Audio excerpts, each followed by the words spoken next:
뭐 이 테마를 좀 정의를 한 이유는 뭐냐면요. 산업안전 분야에서 레이더의 활용이 이제 좀 계속 많아지고 있는 상황이다 보니까 뭐 동향이란 좀 표현은 좀 애매하긴 한데요. 예, 그 이제 활용이 어떻게 되는지에 대해서 이야기를 좀 드려보려고 하고요. 그래서 좀 많이 사용이 되고 있는 이제 많이 사용이 되고 있는 상황입니다. 산업 안전 분야니까요. 안전에 관련된. 근데 이제 이 산업 현장에 가보면요. 실제로 이제 안전 장비들이 잘 구비되어 있지 않다라는 거 하나. 구비되어 있어도 이걸 활용하지 못한다는 거 하나. 그리고 이게 그 공장 상황이나 이런 상황들을 보니까 외주 근로자들 쓰시게 되면은 안전에 대해서 거의 무감각해진다고 하시더라고요. 그래서 이 관리하기가 상당히 애로사항이 많다라는 얘기를 예, 해당 현장에서 많이들 이야기하시더라고요. 그러다 보니까 여기 이제 이런 보조 장치들의 사용성이 늘어나고 있는 상황이다. 그래서 이렇게라도 알림을 줘야 이 위험 상황들을 벗어나게 될 테니까요. 그래서 그 상황 때문에 한번 제가 이렇게 세미나를 개최하게 되었습니다. 그래서 이제 얘기를 드려보면은, 어차피 이 세미나의 대상은 처음 듣는 분을 대상으로 하기 때문에 이 내용 자체가 계속 중첩이 될 수는 있어요. 예. 그래서 레이더의 정의라고 했는데요. 이 레이더 자체가 통신파에서 장애물을 막고 되돌아오는 파를 이용을 해서 속도, 거리, 위치를 파악할 수 있다. 예. 이렇게 이해를 하시면 되는데요. 그래서 이걸 가지고 응용 분야가 어떻게 되냐 하면요. 이 속도를 가지고 응용할 수 있는 거, 뭐가 있을까요? 많이 보셨죠? 과속 표지판. 그 다음에 유속, 뭐 물의 흐름 측정이고요. 그 다음에 호흡 심박, 최근에는 낙상까지 이제 얘기를 하고 있는 상황인데요. 그 다음에 스피드건, 야구장, 골프, 뭐 속도 측정인 모션 센서, 모션 센싱 이런 것들이 좀 응용 분야가 될 수 있고요. 거리 어플리케이션으로 이제 거리 파라미터를 이용을 해서 차량 충돌 방지, 협착 방지, 지게차 후방 감지, 안전 감지, 고소 작업대 천정간 거리 측정, 뭐 레벨 측정이 있고요. 이런 것들이 이제 있고요. 그다음에 위치, 사람의 위치나 뭐 다차선 속도 감지나 뭐 제스처 인식 같은 게 위치를 알므로써 이제 활용할 수 있는 응용 분야다라고 보시면 되겠습니다. 이외에도 매우 광범위하게 응용 분야가 많습니다. 그 전파의 성질이 있는데요. 이 정파의 성질은 이렇게 직진성, 반사성, 굴절성, 간섭성, 회절성을 가지고 있다. 네. 그래서 직진성이라는 것은 한 점에서 다른 점으로 이동할 때 그 이동하는 성질인데요. 이 주파수가 높게 되면은 이런 직진성이 강해진다. 또 에너지가 이제 주파수가 높을수록 에너지가 강해져요. 그래서 이런 직진성을 가지고 간다. 그다음에 반사성은 전파가 어떤 장애물을 막고 반사해서 나타나는 현상, 반사해서 경로를 달리해서 진행이 되는 성질들을 의미합니다. 굴절성은 이제 진행 방향 및 진행 속도가 변화하는 성질이에요. 그 다음에 간섭성은 두 파원이 이렇게 겹치는 현상. 예, 그래서 이제 상호 간에 노이즈가 발생할 수도 있겠네요. 그다음에 회절성은 아니, 장애물 뒤로 신호가 휘어 들어가는 성질이에요. 예, 이런 이제 특성들을 가지고 있다. 전파의 성질이 이제 이와 같은 성질을 가지고 있다라는 거죠. 그다음에 우리 그 레이더에서는요, 종류가 많고요. 이게 이제 송신 방식에 따라도 조금 다양하게 표현을 할 수가 있는데요. 이 송신 방식에 따라서 아까 얘기했던 속도, 거리, 위치에 대한 파라미터들이 좀 달라질 수가 있거든요. 네, 검출이 가능한 방식. 그래서 간단하게 이야기를 해보면은 이제 CW가 그냥 정연파라고 보시면 돼요. 이렇게 정연파. 일정한 사인파. 예. 그래서 CW 방식이 있고요. 그 다음에 펄스드 방식이 있어요. 순간적으로 펄스를 빵 쏴요. 그래서 요거에 물체를 맞고 가겠죠. 예, 되돌아오겠죠. 그래서 여기 보시면은 이제 컨티뉴어스 웨이브 파형을 지속적으로 송신하여 대상의 움직임에 대해서 도플러 편의. 그러니까 결국은 움직임에 대한 주파수를 검출하는 게 목적입니다. 그렇게 해서 그 도플러 주파수를 산술적인 식에 대입을 하면은 속도를 구해낼 수가 있어요. 예, 그래서 그 얘기 하나 드리고요. 그다음에 도플러의 값이 양이냐 음이냐에 따라서 가거나 오거나 하는 특성들을 우리가 확인을 할 수 있다라는 거. 타겟의 방향을 확인할 수 있다. 예, 그다음에 근데 CW 방식의 경우는 지속적으로 발사하고 이제 송신 신호가 수신될 때까지 시간을 알 수 없기 때문에 갔다 되돌아오는 시간을 알 수 없기 때문에 거리 추정이 어려워요. 그래서 이제 고민을 한 게 FM을 걸어주는 거죠. 프리퀀시 모듈레이션 CW 방식. 근데 FM이란 표현보다는 맞죠? FM이죠. 주파수를 쭉 가변을 시켜준다. 예를 들면 1에서 5기가까지 4기가의 대역폭을요. 쭉 수입을 해줘요. 수입을 계속 지속적으로 어떤 특정 시간 동안. 그래서 요 시간 동안에 그 수신대에서 되돌아오는 주파수를 검출을 해내면 차이값을 알 수 있잖아요. 송신 주파수 쏘고 수신 주파수 쏘고 들어오고 그러면 그 차이 주파수를 비트 주파수라고 표현을 해요. 비트. 그 비트 주파수를 이용을 해서 속도하고 거리를 산출을 해낼 수가 있습니다. 예, 그 얘기도 하나 드리고요. 그래서 약간 하드웨어 복잡도는 높아지게 됩니다.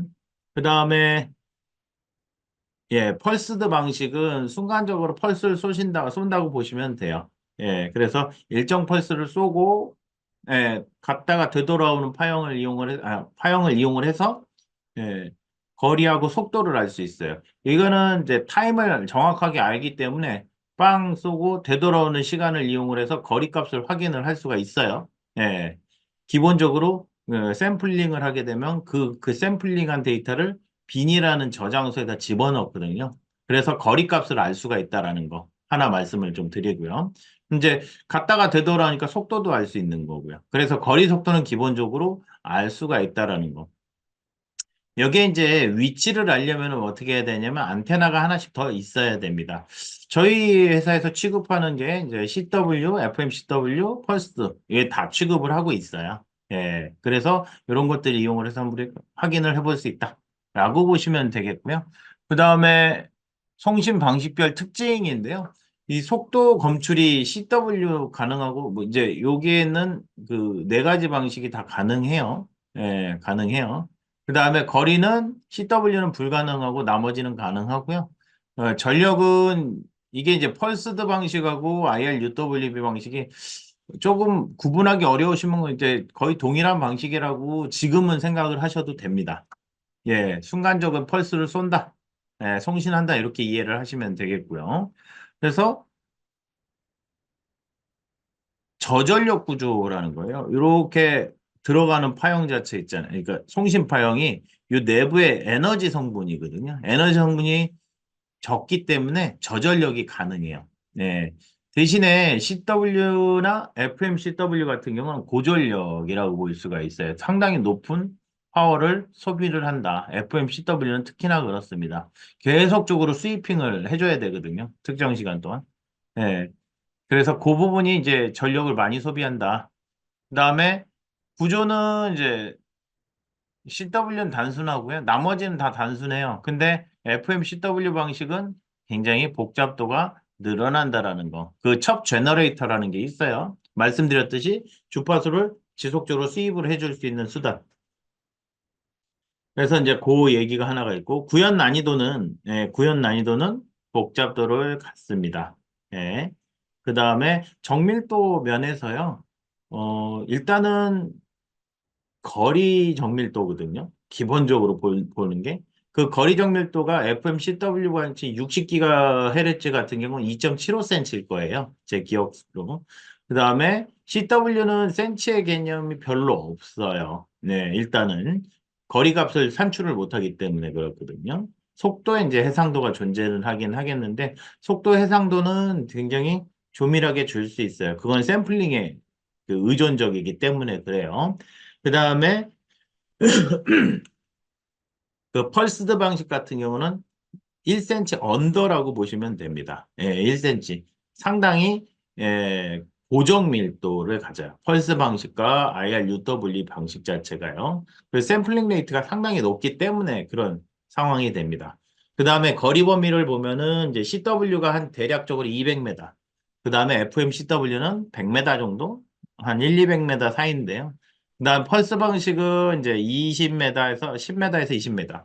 그래서 이렇게 좀 보시면 되는데 요 부분 요거는 인도어에서 거의 많이 쓰이면 되겠다 좋겠다 그 다음에 요거는 아웃도어에서 쓰면 좋겠다라는 생각도 해볼 수가 있겠네요.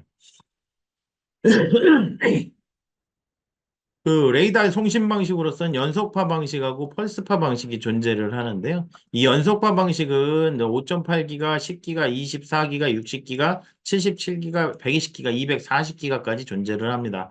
지금은 이게 해당되는 지원 칩들이 있다라는 전제 하에서 얘기가 되는 거고요.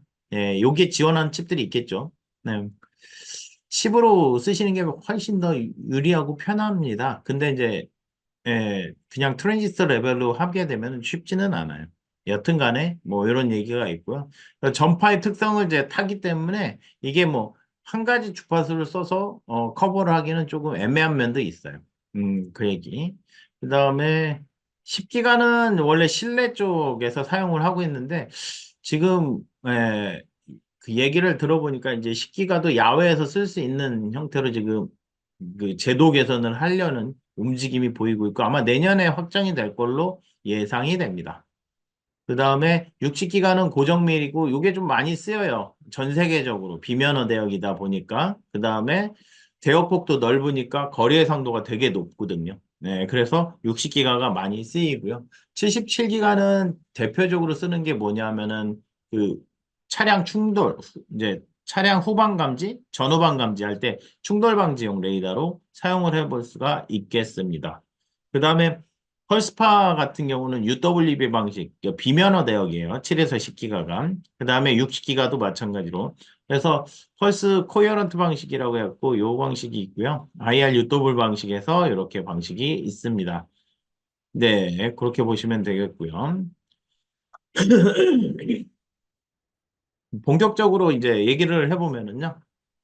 여기서 어떤 식으로 활용이 될까를 좀 우리가 고민해 볼 필요가 있겠다라고 해서 제가 이제 그림들을 쭉 넣어놔 봤고요. 요거는 제가 문서 이름이 지금 밑에다 빼먹었는데 이게 이제 문서가 있어요. 예, 아마 산업관리공단인가 뭐 거기서 만들어진 문서를 이용해서 제가 여기다 집어넣었거든요. 그래서 이제 제조업 12대 10개, 12개 정도의 그 핵심 사망사고 사례들이 여기서 제시가 됐어요.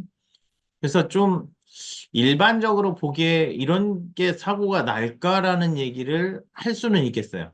그런데요, 실제 작업 현장을 가보면은요, 그럴 만도 하겠다라고 느끼실 수도 있습니다. 그 상황들이 되게 주변 환경들이 많이 열악하잖아요. 소리도 크고, 뭐 분진도 많이 발생하고, 그리고 자기가 작업을 하는 상황에서는 집중을 하는 게 자기 작업만 집중을 하잖아요. 그러다 보니까 이 외부 환경에 대해서 되게 둔감해지거든요.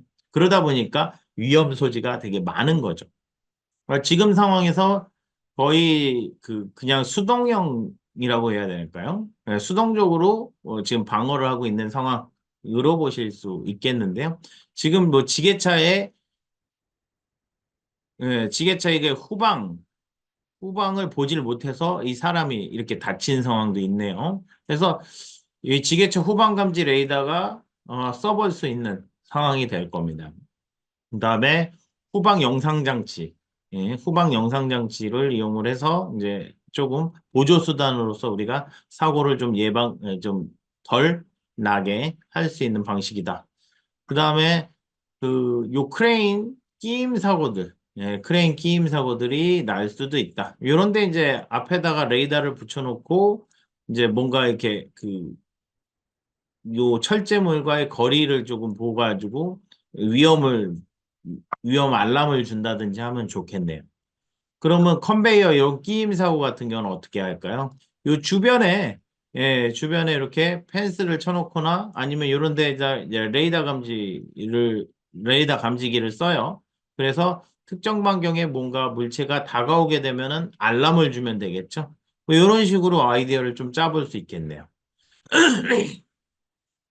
그 다음에 여기 이제 혼합기라고 되어 있는데 여기 내부에 이제 혼합기가 있을 때 여기 이제 빠져나가 이제 위험할 수 있으니까 여기다 이제 레이더 감지기를 줘서 알림을 주게 되면은 사람이 알림을 주면은 한 번쯤은 이렇게 돌아보거나 한단 말이죠. 위험 상황이다라는 걸 인지를 할 수 있기 때문에 이런 식으로 알람을 줘볼 수가 있고요.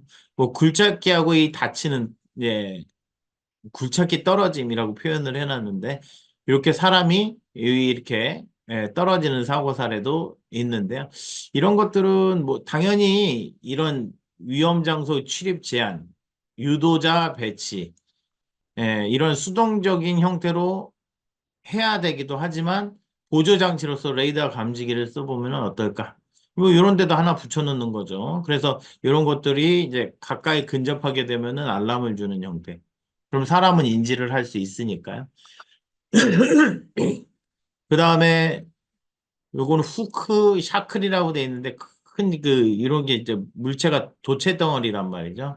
왜 여기다가 붙이기는 어려울 테니까 요 주변에다가 위험 공간 해가지고 위험 상황이다 있을 수 있다라고 알림을 주면 좋겠죠.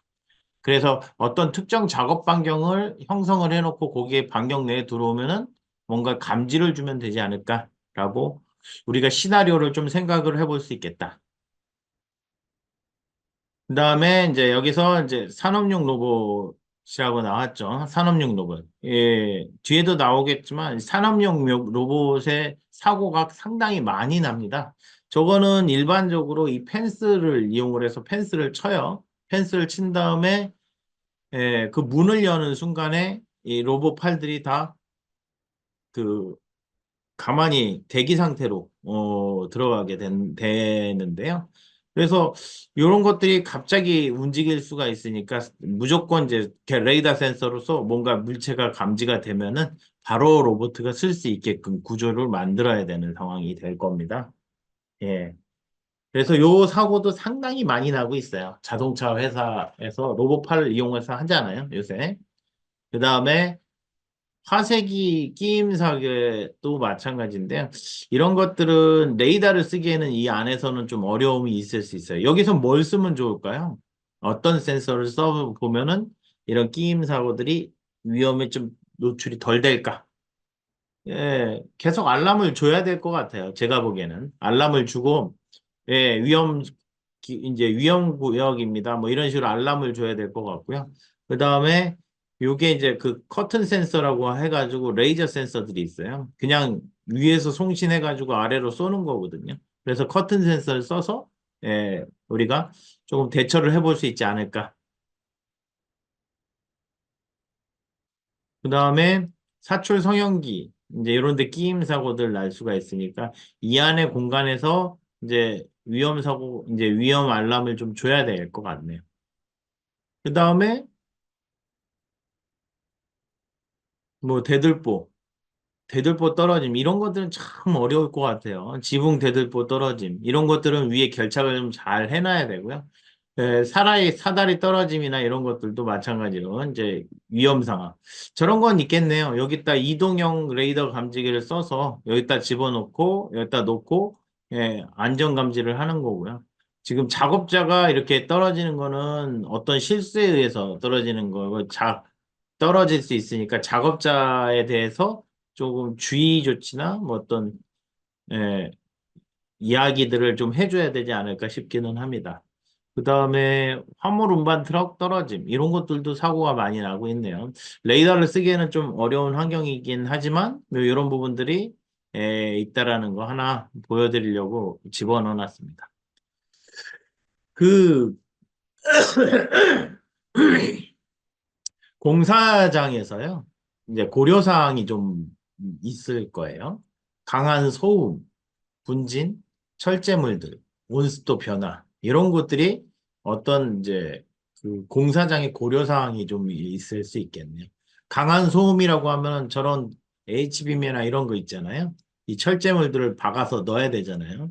예. 그럼 계속적으로 이제 요 파쇄를 해가지고 이렇게 박을 거잖아요. 예. 그러다 보니까 소음이 많이 발생을 한다. 라는 거 하나 이야기를 드릴 수 있고요. 두 번째로 이제 공사장에서는 뭐 누가 치우는 것도 아니고 분진이나 그 흙, 먼지, 이런 것들이 되게 많이 발생을 할 거란 말이죠. 그래서 그런 부분들도 영향을 줄 수 있다라는 거. 예를 들면 뭐 카메라 같은 경우는 저게 쓰기가 좀 되게 버거울 수도 있어요. 왜냐하면 렌즈에 이물질이 껴버리면은 당연히 인지가 안 되잖아요. 그래서 이제 하이브리드 타입으로 같이 써도 좋지 않을까 싶고요. 그 다음에 온습도 변화. 온습도 변화에 되게 예민하죠. 모든 상황들이. 그래서 추울 땐 엄청 춥고 더울 땐 엄청 덥겠죠. 그래서 이런 부분들이 있다라는 것도 말씀을 좀 드려봅니다. 한번 고민을 해볼까요? 어떤 상황이 좀 존재를 할까?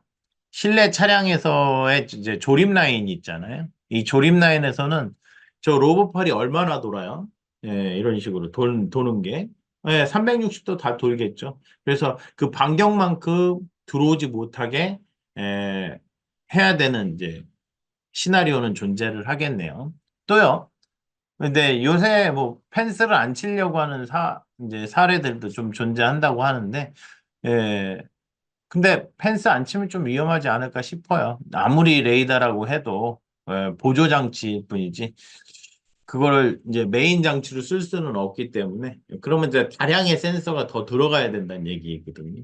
그래서 현실적으로 비용 차원에서는 좀 펜스 정도는 뭐 치는 게 좋지 않을까 싶기도 하고요. 그래서 그 얘기도 하나 드려봅니다. 근데 공사장 환경이다 보니까 철제물이에요, 다. 그러다 보니까 반사파도 많이 생길 거고. 그래서 여기 안에서 이 돌아가는 거에 대해서 로봇팔은 어떻게 감지가 될 것인가. 또 이거를 어떻게 또 그 사람도 움직임에 대한 물체도 감지를 해야 되는 상황. 이런 부분들이 있을 것 같네요. 그래서 이런 부분들을 어떻게 보정을 해 나갈 것인가가 관건입니다. 그래서 24GHz로 해볼 수도 있고요. 혹은 60GHz로도 해볼 수가 있습니다. 그래서 두 가지 방법이 제한이 될 수가 있기는 합니다. 예. 그 다음에 이제 설치 방법이에요. 펜스 같은 데 설치하는 거는 이 아, 귀퉁이에다가 이렇게 설치를 하게 될 거잖아요. 그 방법 하나 하고요. 또 시나리오. 이게 중요한 게 시나리오죠. 문을 열고, 문을 열게 되면은 감지를 하면 되겠죠. 레이더가 감지를 해서 제가 움직임이 있는 물체라고 하면은 이렇게 움직임이 있으면은 이제 감지가 됐다라고 인지를 주면 좋겠죠. 그 다음에 로봇팔 같은 경우는 계속 움직이니까요. 결국은 이 펜스가 열리면은 모든 로봇이 그쪽 구역의 로봇이 예, 대기 상태로 전환이 돼야 된다라는 거 하나. 안 그러면 위험하니까요. 예. 그 다음에 뭐 정지물에 대해서 어떻게 신호 처리를 할 것인가. 그 정지물에 대해서는 뭐 모니터링을 해서 그 해당 특정 주파수를 빼내는 방법들이 존재를 하거든요. 그런 부분 하나 하고, 그 다음에 데이터가 어떻게 날아갈 것인지, 어떻게 날아갈 것인지에 대한 전송 방식. 근데 공장에서는 무선 방식을 그렇게 선호하지는 않는다고 합니다. 그 이유는, 노이즈가 너무 많기 때문에 철제물이잖아요. 그러다 보니까 반사파에 의한 간섭이 너무 많고 하다 보니 제대로 전송이 될지에 대한 의구심이 있는 거죠. 그래서 쉽지는 않은데, 뭐 써보겠다고 하면은 이제 그렇게 써볼 수가 있다라는 건 하나 말씀을 좀 드리고요. 그 다음에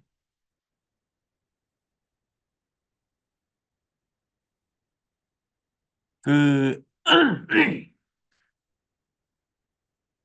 그다음에 어 이제 야외로 볼까요?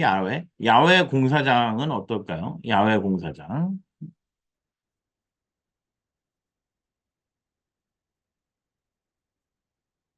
예. 센서 이제 야외 공사장 같은 경우는 어떨까요? 야외 공사장이 지금 여기 이 사진에 보이는 공사장과 같이 저 공사장에 먼지가 되게 많잖아요. 예. 그리고 저 작업자가 물을 뿌리고 있는 상황이란 말이죠. 예. 근데 여기서 만약에 이 포크레인 차가 갑자기 회전을 해버리면은 상당히 위험할 수 있잖아요. 사람이 없는 줄 알고. 그래서 작업자에 대한 이제 그 이렇게 뭐라고 해야 되나요?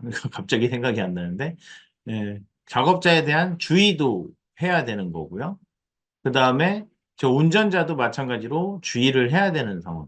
근데 이제 이 포크레인 쪽에 이런 데 후방 감지나 뭐 그 측방 감지, 레이더를 쓰면은요. 사람이 있다는 걸 인지를 하면은 좋겠죠. 예. 그래서 이와 같이 이제 붙여놓고 사용을 하게 되면은 위험을 감지를 해주거나 여기 작업자가 알림을 알게 되면은 조금 안전하지 않을까 싶기도 하고요. 아니면은 말씀드렸지만 레이더 감지기, 이동형 레이더 감지기들이 또 있으니까 그걸 이용을 해서 여기다 세워놓고 그 다음에 감지를 하는 거죠. 방법은. 예. 요거는 이제 저희가 좀 개발 중에 있어요. 음. 이동형 레이더 감지기. 예. 산업 현장에서 많이 쓰일 걸로 보여져서요. 그래서 이런 얘기. 그럼 여기서 주파 대역을 뭘 쓸 거냐? 예, 뭐 펄스드 방식을 쓸 수도 있고요. 아니면은 이런 식으로 이제 그 24기가, 60기가 FMCW 방식을 쓰거나 할 수가 있어요. 근데 이런 것들은 근접 감지나 뭐 감지 있잖아요. 어떤 특정 방향에서의 감지들은요. FMCW 방식을 쓸 수밖에 없을 겁니다. 혹은 펄스드 방식이요. 그 이유는요. 예, 요게 그 거리 값을 알아야 되기 때문에 그래요.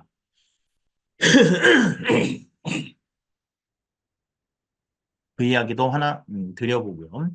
그 다음에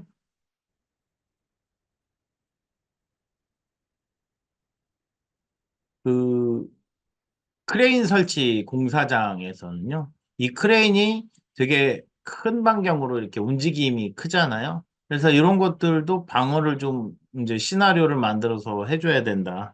그래서 24기가를 많이 쓰거나 예, 아니면 60기가 현재는 아마 24기가도 쓸 수 있을 거거든요. 감지만 하면 되는 거니까. 그래서 예, 정지물체에 대한 신호 처리 방법을 이제 고민을 조금 해봐야 될 거고요. 예, 어떻게 이제 그 신호 처리를 구현을 할 것인가의 문제는 하나 좀 남겠네요. 그 다음에 설치를 어떻게 할 것인가. 이런 것들은 이제 어떤 주변 상황이 존재하는지를 좀 알아야 설치 방법과 시나리오를 어떻게 적용할지는 볼 수 있겠네요. 뭐 그런 부분들을 한번 이야기를 좀 해볼 필요가 있고요. 그 다음에 공사장 내 협착 있잖아요. 협착. 예, 협착. 그러니까 지금 고소 작업대에 있고 그 다음에 위에 천장 부분에 이렇게 천장 부분에 그 거리 천장 부분의 거리값 그 거리가 좁아지면은 작업자가 끼임이 생기잖아요. 협착이 발생할 수 있으니까 저 부분 되게 위험하거든요. 그래서 고소 작업대 그 거리값을 알 수 있게 해줘야 됩니다. 저거는 저희가 산업 안전공단에 등록이 된 물품이 하나가 있어요. 뭐 그걸 이용을 해서 하면 되는데 실제 이제 저희도 이제 여기 요 귀퉁이에다가 한 네 개를 달려고 하다 보니 문제가 좀 있더라고요. 요 고소 작업대 인터페이스를 알아야 이걸 제어를 할 수 있는데 요 고소 작업대가 다 전량 중국에서 제작이 되는 걸로 보여지더라고요. 그래서 요 내부에 인터페이스를 알 수가 없다라는 거죠. 연동을 하려면은. 그래서 그런 이제 좀 문제점이 좀 존재하더라고요. 혹시나 보수 작업대 관련해서 제작을 하시는 업체가 있다면 저희랑 같이 이야기를 좀 해보실 수도 있겠네요. 그 다음에 여기서 보는 바와 같이, 여기서 보는 바와 같이 그 뒤에 근로자가 안 보이는 거죠. 여기 그래서 후방 센서를 하나 달아줘야 되는데 신기한 거죠. 제 입장에서는. 아마 여러분들도 좀 의아해 할 건데 이런 중장비 차량들이 그 충돌 방지 레이더가 장착이 안 된 상태로 출하가 된다고 해요. 최근은 모르겠네. 최근은 초음파 정도는 들어가는 걸로 보여지던데. 그래서 그래서 그런 문제들이 좀 있더라고요. 그래서 애프터마켓으로 이제 이런 식으로 협착봉을 달더라고요. 협착봉. 예, 근데 협착봉을 달면 뭐 이건 원시적인 방법으로 좀 보여지는데 이게 그래도 이게 효과가 좀 좋은가 봐요. 많이 쓰시는 것 같더라고요. 뭐그 얘기도 하나 좀 드려봅니다. 그래서 이런 부분들이 이제 이야기들이 있다. 그래서 시나리오별로 좀 정리를 해서 보면은 어떤 공통적인 사항이 있나요?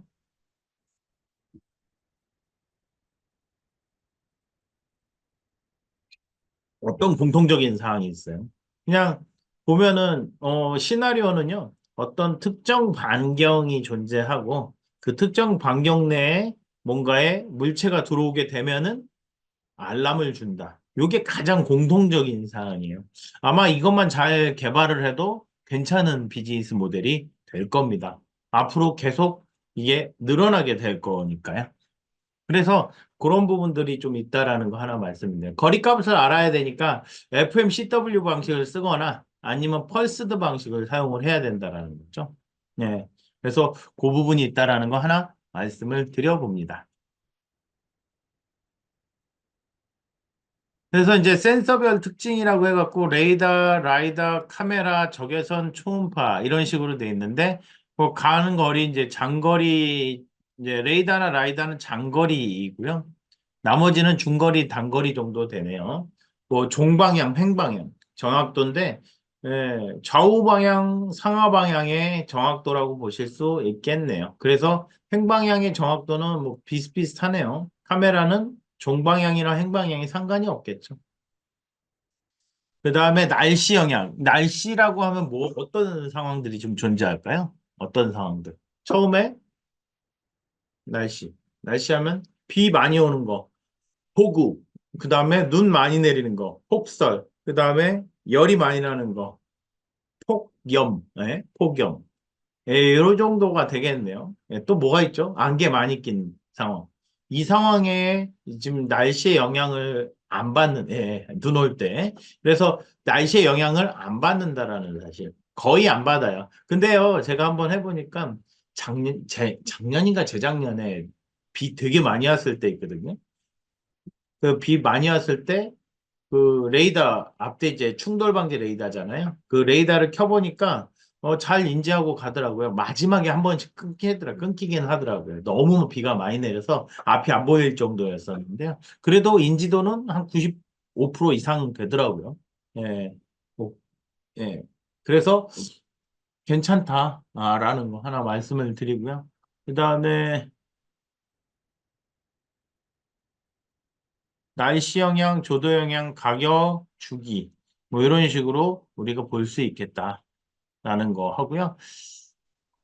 이게 그 산업안전 레이더 뭐 시장 동향이라고 해서 나온 게 없어요. 자료. 레이더 시장 자체도 그 자료 자체가 거의 희소하거든요.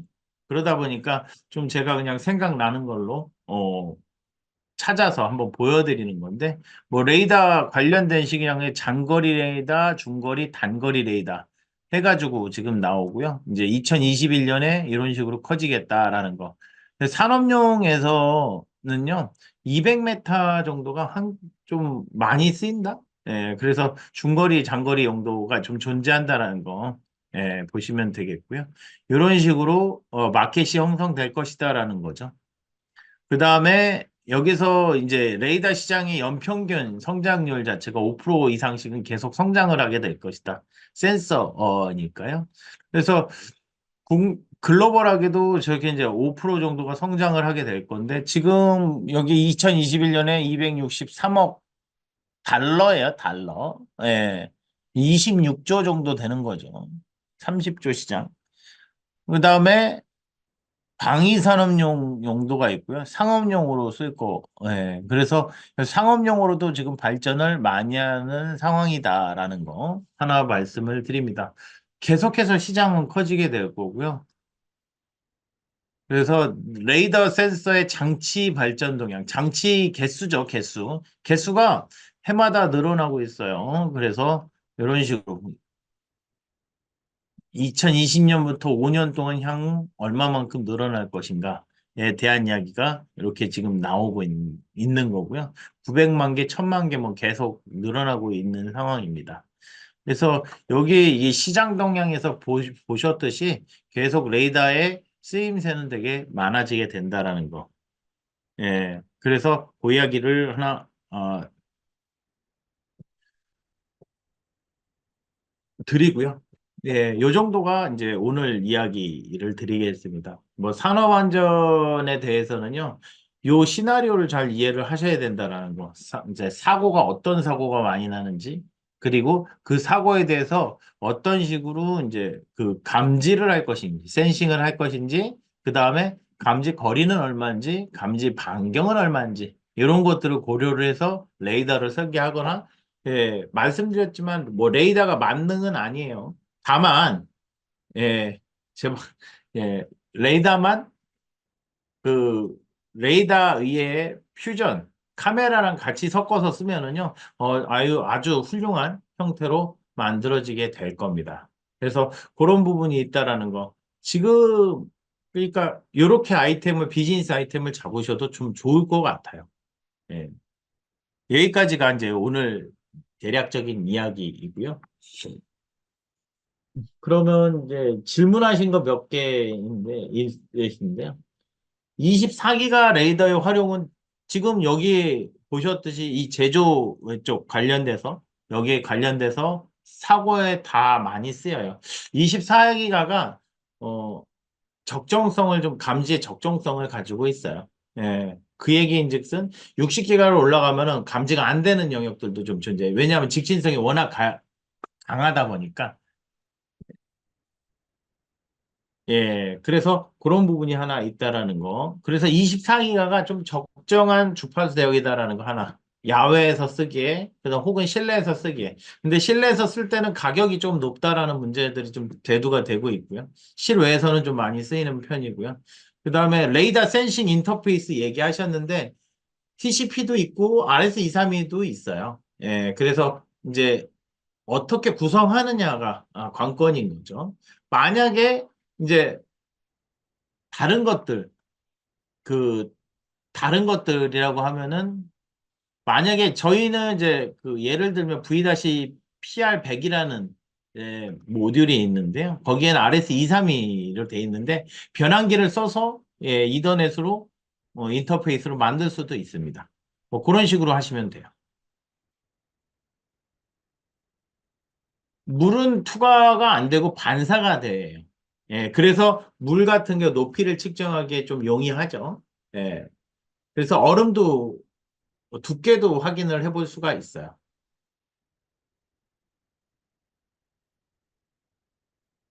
프레임 개념 업데이트를 해줘야 된다. 그렇지는 않고요. 그냥 실시간으로 그 데이터, 결과값이 나오게끔 구성을 하거든요. 일반적으로. 예, 그 얘기 하나 드릴 수 있겠고요. 그 다음에 레이더 UWB를 활용하여 실내에서 위치를 정확하게 측정하고자 할 때 단점. 레이더 UWB 레이더를 이용을 해서 방향하고 거리를 측정하시겠다라는 얘기이신 건가요?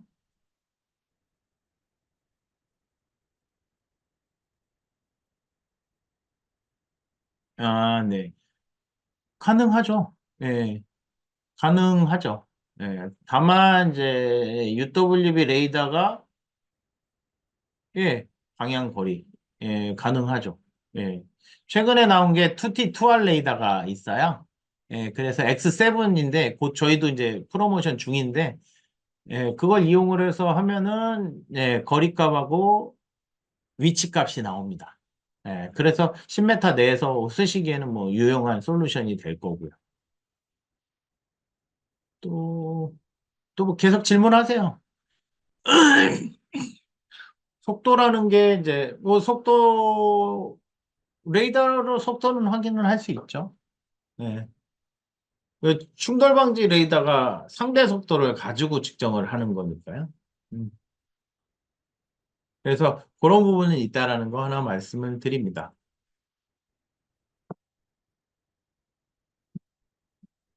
그 다음에 레이더가 인체에 미치는 영향. 네. 인체에 미치는 영향. 이게 파워가 그렇게 높지는 않아요. 예, 뭐 20dBm, 뭐 1와트 이상 쏘지를 않으니까. 근데 영향이, 레이더가 그 방산용, 그냥 군용 레이더는 당연히 영향을 줄 수는 있고요.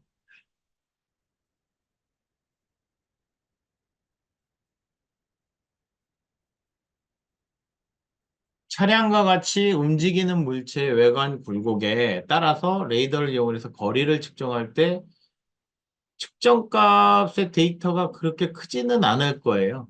이것도 이제 어떤 주파수역을 쓰느냐에 따라 좀 다르기는 한데요. 이렇게 그렇게 측정을 하실 때는요. 또 확 넘어가서 잠시만요. 그래서 그 차량과 같이 움직일 때, 예, 요게 24기가로 하면은 그냥 적정하게 나올 거예요. 적정하게. 예. 근데 다만 주파수가 낮으면은 이제 어쨌든 간에 그 신호 처리 보드 쪽에서요. 아, 정밀도 주차장 레이더 센서가 어떤 주차장이요? 밑바닥에 붙어 있는 거 말씀하시는 거예요?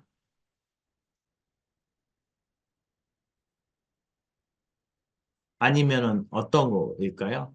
그게 이제 종류가 몇 가지가 있어서, 아, 주차 차단기이신 건가요? 24기가, 예, 예, 24기가헤르츠로 하고요. 그거는 뭐 거리 추정을 할 수 있죠. 아니면은, 예, 이런 것들은 주차 차단 기용은 60기가가 좀 애매할 수도 있기는 하겠다 싶습니다. 예, 말씀하셨듯이 그 굴곡에 따라서 데이터량이 잘못 들어올 수도 있거든요. 그래서 실험이 좀 많이 필요해요. 실험이. 예. 그래서 다만 24개월을 쓰는 걸 이제 권장을 좀 드리고, 아니면은 저희 그런 것들을 조금 해소하기 위해서 빈폭을 줄여 놓은 이제 그 레이더 제품이 하나가 있어요. 빈폭을 10도 정도, 그러니까 레이저처럼 나가는 거죠. 그런 걸 써서 해볼 수는 있어요. 만약에 하실 일 있으면은 저희 쪽으로 연락을 좀 주시면 되겠네요. 그다음에 카메라랑 정합을 했을 때 어떤 점에서 이점이 나타나는가? 이거는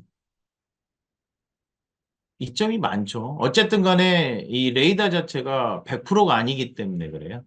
그래서 그 물체가 어떤 거다라는 것만 감지를 하지, 그러니까 그냥 그 장애물이 있다 없다만 감지를 하는 거잖아요. 근데 카메라를 대면은 장애물이 있는데 어떤 장애물인지를 캐치할 수 있잖아요.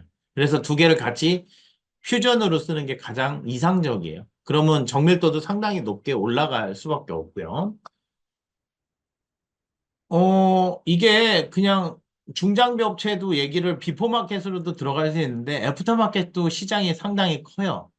예. 지금 그리고 지게차 같은 경우는 영상 기반으로 만들어 놨는데 레이더도 같이 쓰고 싶어 합니다. 예. 그런 부분들은 있고요. 그 다음에 FMCW 거리 정확도 높이는 거는요, 결국은 해상도가, 샘플링 레이트가 높아야 돼요. 예. 실내치기 플랫폼, 이제 레이더로 실내치기 플랫폼을 만들 수는 있는데, 문제는 뭐냐면요. 가격이 너무 많이 올라가져서 사업성이 떨어집니다. 기본적으로. 예. 스탠드얼론으로 그 한 대 만드는데, 예, 굉장히 많이 들잖아요. 그리고 또 신호 처리를 해야 되는데, 가능은 해요. 이제 그게 합리적인지만 따져보시기를 권장을 드립니다.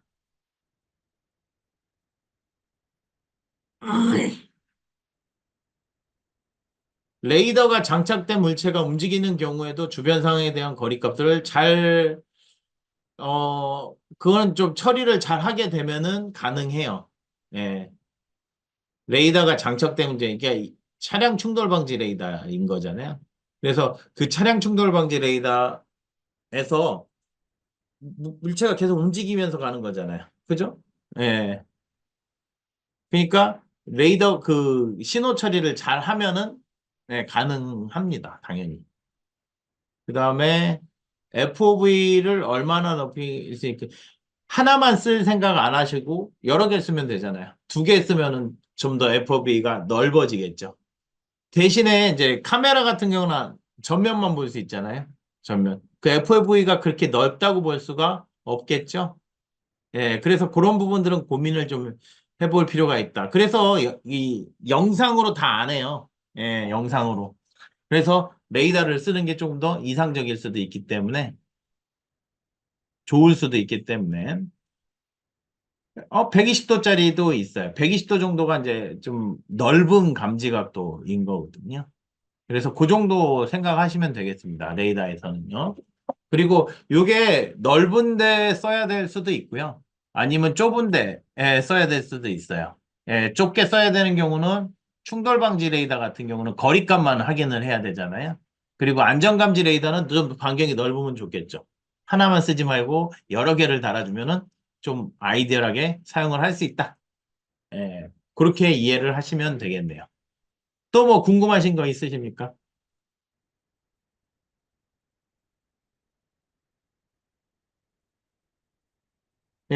지금 뭐 여러 질문들이 나왔는데 뭐 대부분 그냥 개념 설명, 예, 가격은 레이더 센서가 좀 고가인데요. 결국은 대량 양산으로 들어가 줘야 가격이 낮아져요. 똑같은 원리인데요. 그래서 이제 그런 부분들은 좀 고민을 할 부분들이 있겠죠. 거리와 인식률은 100%예요. 그 영상보다 더 좋을 수밖에 없어요. 전자파를 이용을 해서 하다 보니까. 예. CPU 모듈이 필요하죠. 그래서 이제 그거를 어떻게 가져가야 될지는 이제 소프트웨어를 잘 하시면 저희랑 잘 코어가 하시면 좀 좋을 것 같네요. 예. 시장 상황은 제가 잘 알고 있어서 비즈니스 모델을 만들기에는 좀 저희가 좀 괜찮죠. 네. 그래서 말씀드렸지만 이 산업 안전 분야 레이더로 해가지고 창업을 하셔도 돼요. 예, 창업을 하셔도 돼요. 저희랑 같이 해서. 예.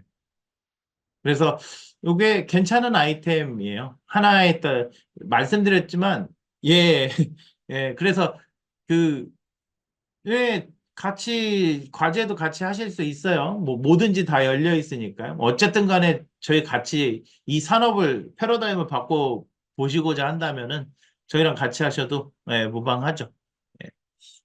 그래서 이런 것들은 괜찮아요. 그 저희 주변 협력업체들도 이런 산업 안전 쪽만 가지고도 계속 그 매출을 많이 내고 있는 상황에서 지금 이제 레이더의 쓰임새를 잘 모르기 때문에 잘 많이 그 태동기라고 보시면 돼요.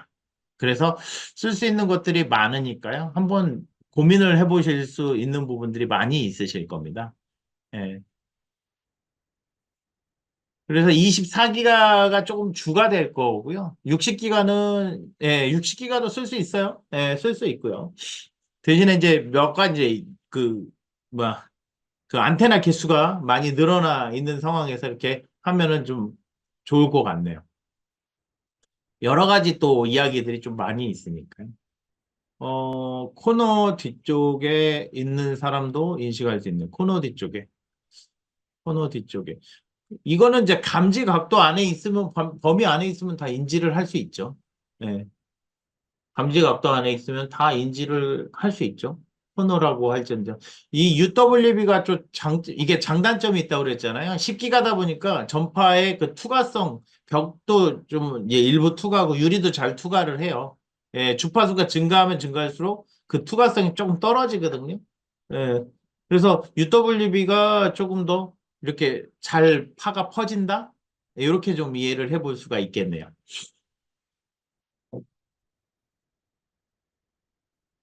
UWB도 레이더가 있고요. 위치 인식 기술 두 가지가 있어요. 그래서 레이더를 지금 말씀하셔서 말씀을 드린 거고요. 위치 인식 기술은 또 다른 얘기이니까요.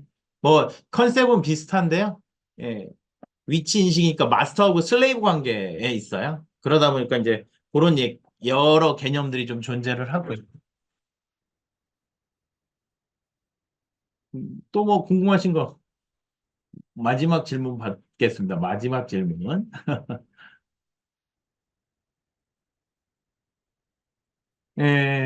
그래서 뭐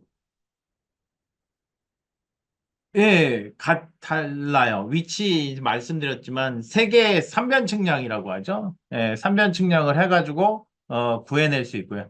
그리고 이제 거리, 1차원 거리를 측정할 수 있고. 예, 그래서 마스터하고 슬레이브 관계에 존재를 해요. 주고받고 주고받고 하는 거죠. 통신이니까. 예, 그렇게 해서 위치를 구현을 하고 레이더는 그냥 스탠드 언론이에요. 혼자서 거리를 파악하는 거죠. 예, 장애물에 대해서. 예, 장점이 되게 많죠. 예. 근데 이거를 퓨전으로 연결을 해서 쓰면 또 좋은 그림이 나올 수도 있어요. 그래서 고민을 조금 해보세요. 저도 고민을 많이 하고 있는데, 예, 실제 지금 대기업들이 레이더하고 위치 인식 기술 혼합을 해서 쓰려고 하는 상황이에요. 예. 네. 어, 말씀드렸지만 이제 좋은 그 비즈니스 모델이 될 수 있어요. 여러분들 좀 많이 조금 관심 있게 보시면 좋을 것 같고요. 말씀드렸지만 레이더는 응용 분야가 상당히 다양합니다. 예, 시장이 좀 많이 클 수도 있고요. 해외에선 되게 오랜 동안 많이 쓰였기 때문에 예, 괜찮은 상황인데요. 그래서 그런 얘기들을 좀 드려보고 싶네요. 자,